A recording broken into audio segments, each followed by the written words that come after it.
Shalom, selamat pagi jemaat yang dikasihi oleh Tuhan. Kembali kita bertemu dalam Salam Pagi. Bapak Ibu, mari kita lanjutkan pembacaan Alkitab kita yang terdapat di dalam 1 Raja-Raja pasal yang ke-19. 1 Raja-Raja pasal yang ke-19, demikian firman Tuhan.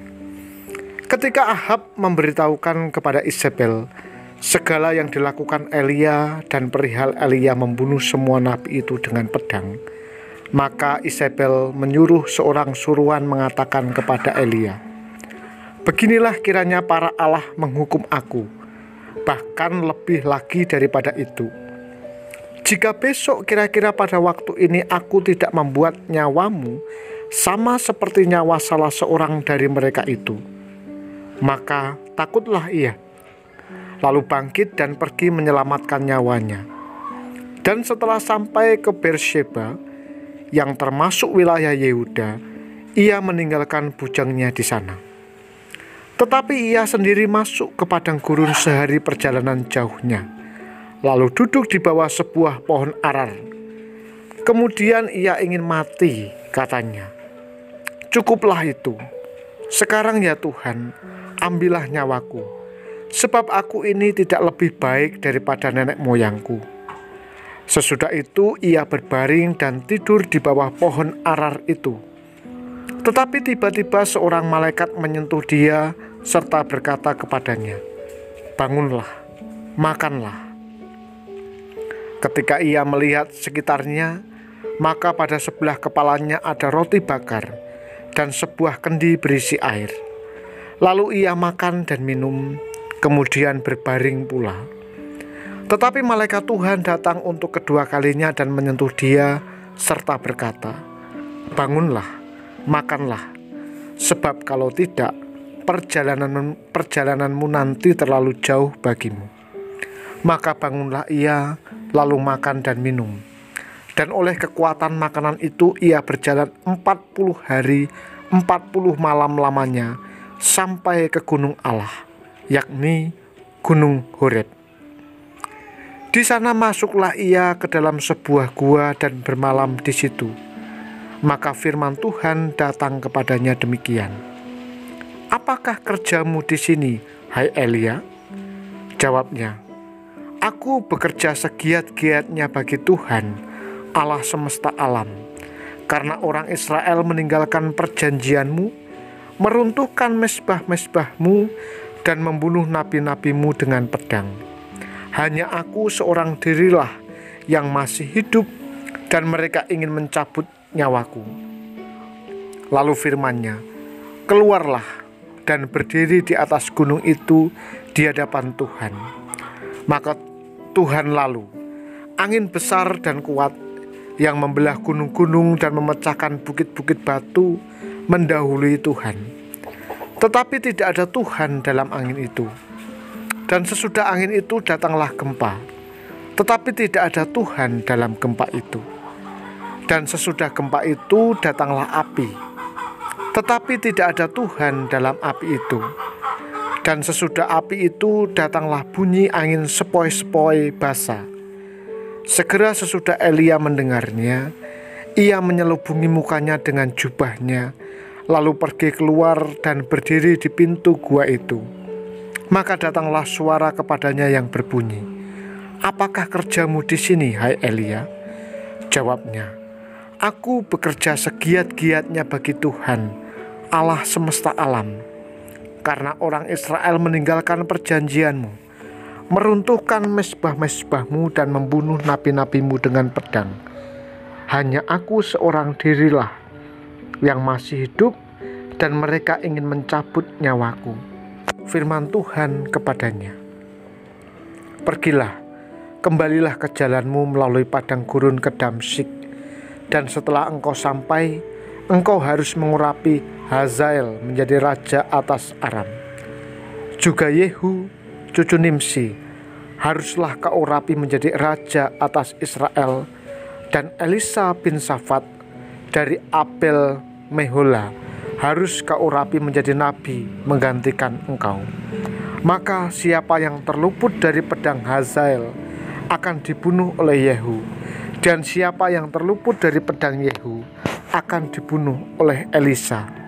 Tetapi aku akan meninggalkan 7.000 orang di Israel, yakni semua orang yang tidak sujud menyembah Baal dan yang mulutnya tidak mencium dia. Setelah Elia pergi dari sana, ia bertemu dengan Elisa bin Safat yang sedang membajak dengan 12 pasang lembu, sedang ia sendiri mengemudikan yang ke-12. Ketika Elia lalu dari dekatnya, ia melemparkan jubahnya kepadanya.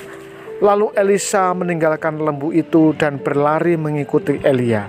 Katanya, "Biarkanlah aku mencium ayahku dan ibuku dahulu, lalu aku akan mengikuti engkau." Jawabnya kepadanya, "Baiklah, pulang dahulu dan ingatlah apa yang telah kuperbuat kepadamu." Lalu berbaliklah ia daripada Elia. Ia mengambil pasangan lembu itu, menyembelihnya dan memasak dagingnya dengan bajak lembu itu sebagai kayu api. Ia memberikan daging itu kepada orang-orangnya, kemudian makanlah mereka. Sesudah itu bersiaplah ia, lalu mengikuti Elia dan menjadi pelayannya. Saudara yang terkasih dalam nama Tuhan, Tuhan yang kita kira kita kenal terkadang memberi kejutan yang menyentak kita. Acap kali dalam rutinitas hidup dan ibadah kita, Tuhan terasa jauh dan peduli hanya pada hal-hal yang kita labeli sebagai rohani. Elia mengira bahwa ia telah bekerja keras untuk Tuhan. Ia memandang dirinya sudah berjerih lelah dan berkorban untuk kepentingan Tuhan. Pada akhirnya ia pun lelah. Di tengah keletihan fisik, Elia tampaknya tidak membayangkan bahwa Tuhan peduli pada kondisi fisiknya. Ia tidak melihat jalan keluar dari kelelahan yang begitu besar yang tengah menderanya, sehingga hanya ada satu jalan keluar. Cukup sampai di situ saja perjalanan hidupnya. Lebih baik mati. Namun Tuhan memberikan 2 kejutan. Pertama, ternyata Tuhan sungguh peduli kepada Elia. Bukan cuma kerohanian dan kegiatan yang biasa kita labeli sebagai rohani, tetapi Tuhan juga peduli bahwa Elia butuh makan dan tidur. Tuhan memberikan makanan yang cukup dan istirahat yang lelap agar Elia bisa memulihkan energi. Kita terkadang suka melabeli berbagai aktivitas kita sebagai rohani dan duniawi. Tetapi bagi Tuhan, seluruh hidup kita terjadi di hadapannya. Pembedaan itu tidak relevan di hadapan Tuhan. Dia peduli kepada keseluruhan hidup kita. Kejutan kedua, walau Elia mengira pertempurannya dengan nabi-nabi Baal merupakan klimaks pengalaman rohaninya bersama Tuhan, Tuhan menyatakan hal berbeda. Ia hadir bukan di tengah-tengah hingar-bingar panggung dan di bawah lampu sorot, tetapi ia hadir di tengah-tengah keheningan.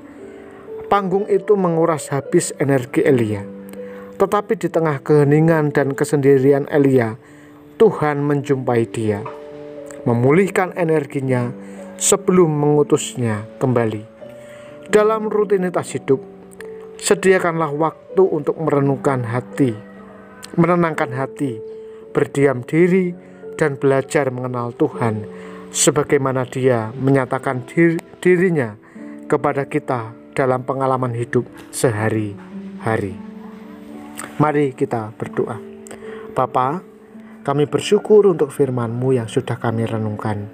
Kiranya ini menolong kami supaya kami belajar untuk terus bersandar kepada Tuhan, untuk terus belajar bahwa hidup yang kami jalani adalah hidup yang penuh dengan anugerah. Ajari kami Tuhan, supaya kami terus bersandar dan bergantung kepadamu sepenuhnya.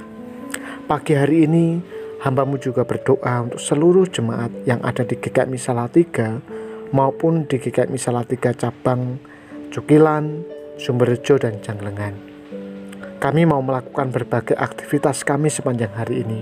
Mohon kiranya Tuhan menuntun dan memberkati kami, memberikan kekuatan, memberikan hikmat supaya kami boleh melangkah bersama dengan Tuhan.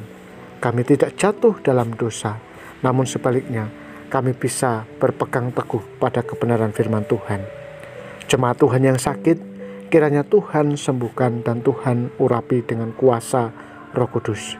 Di dalam nama Tuhan Yesus kami berdoa dan bersyukur. Amin. Tuhan Yesus memberkati kita semuanya.